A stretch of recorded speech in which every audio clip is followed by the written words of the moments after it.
po si Jenica ang operator ng DTF dito sa branch ng Metro Town na may 6 na row na bilang at meron 33 total of meters. At ito po yung printer head niya, ang huling palit nito noong March 12, 2024 po.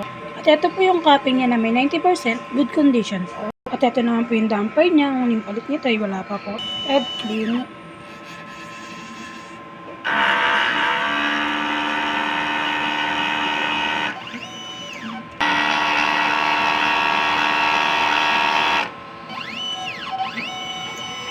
After head clean, pinasa natin ng wiper. Nozzle test. Ink system natin, tama lang pong label. At ito po yung convert na. Waste tank, kakalins na po ngayong araw.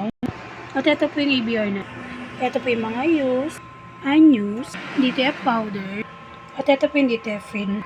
Consumable monitoring natin sa powder, sa white, sa magenta, cyan, yellow, black, at sa fin. At ito naman po yung output record natin. At ito po yung maintenance checklist. Salamat po.